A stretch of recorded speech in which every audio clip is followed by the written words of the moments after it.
Hello friends, welcome to I exam B. और आज बात करेंगे सीबी और आईबीपीएस एसओ राजभाषा में सबसे अधिक पूछे जाने वाली वित्तीय शब्दावली के विषय में और उनसे संभावित क्या प्रश्न परीक्षा में पूछे जा सकते हैं, उन प्रश्नों पर चर्चा करेंगे।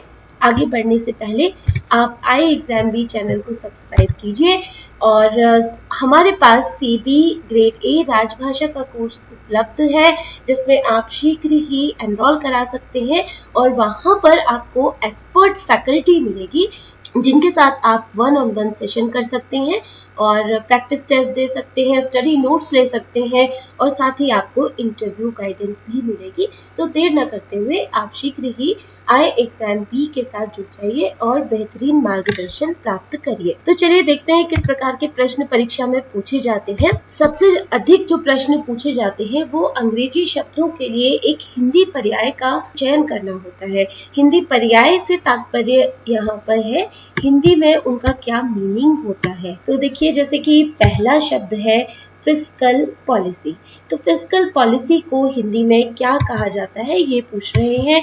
निर्देशिका नीति, वित्तीय नीति, राजकोषीय नीति या फिर सरकारी नीति। तो फिस्कल पॉलिसी को हिंदी में कहा जाता है राजकोषीय नीति। पॉलिसी अर्थात नीति और फिस्कल अर्थात राजकोषीय।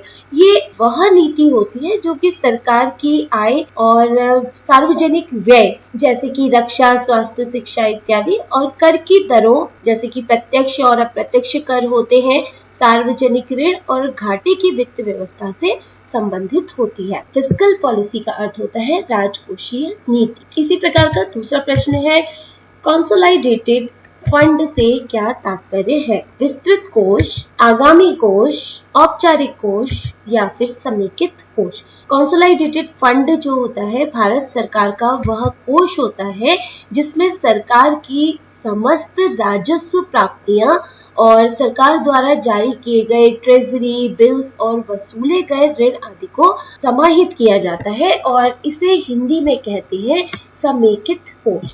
समेकित का अर्थ होता है इकट्ठा करना। इकट्ठा करना, तो जहां पर सरकार अपनी समस्त राजस्व प्राप्तियों को, ऋण इत्यादि को समेकित करती है, इकट्ठा करती है, उसे कहते हैं समेकित कोष या कंसोलिडेटेड फंड।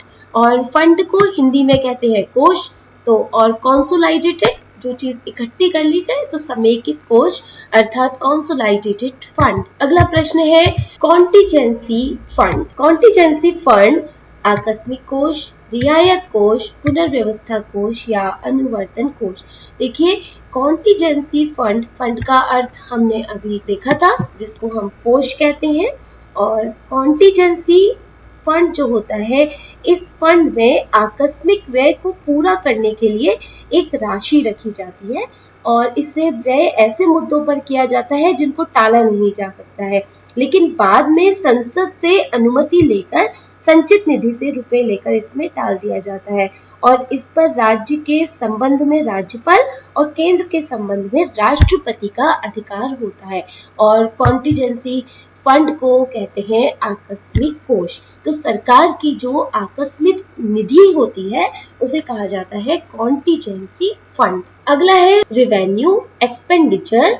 और रेवेन्यू तो बहुत बार आपने सुना होगा। रेवेन्यू का जो अर्थ होता है वह होता है राजस्व। तो इसमें है राजस्व प्राप्तियां, अतिरिक्त व्यय, राजस्व व्यय और पूंजीगत प्राप्तियां। यहाँ पर एक्सपेंडिचर का अर्थ होता है व्यय करना, खर्च कर देना। तो रेवेन्यू अर्थात राजस्व और एक्सपेंडिचर खर्च करना या फिर व्यय करना।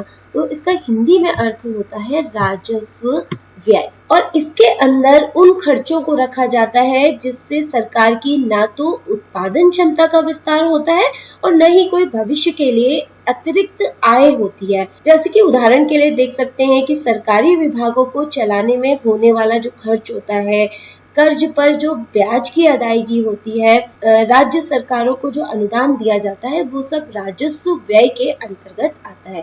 तो राजस्व व्यय को अंग्रेजी में कहा जाता है रेवेन्यू एक्सपेंडिचर। अगला देखते हैं, अगला है सरचार्ज। सरचार्ज कहते हैं अधिभार को। और अधिभार क्या होता है?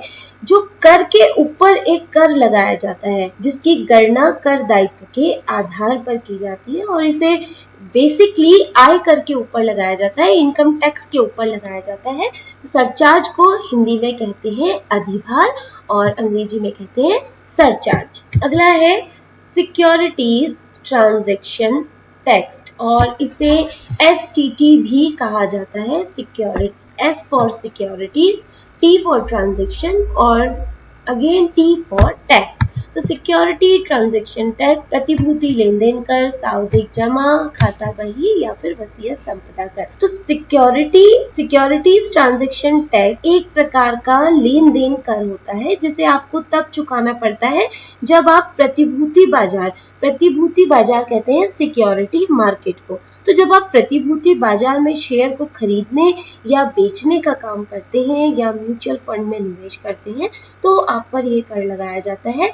इसे ही कहते हैं सिक्योरिटीज ट्रांजैक्शन टैक्स अर्थात प्रतिभूति लेन देन कर। इसका सही उत्तर है प्रतिभूति लेन देन कर। सिक्योरिटीज अर्थात प्रतिभूति, सिक्योरिटीज को हिंदी में कहते हैं प्रतिभूति।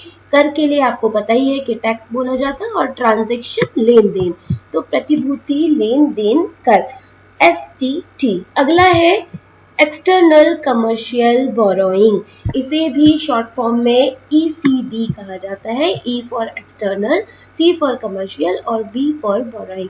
तो इससे तात्पर्य है बाह्य वाणिज्यिक उधार। ये बहुत इजी है समझने के लिए। एक्सटर्नल बोलते हैं बाह्य को, इंटरनल बोलते हैं आंतरिक को।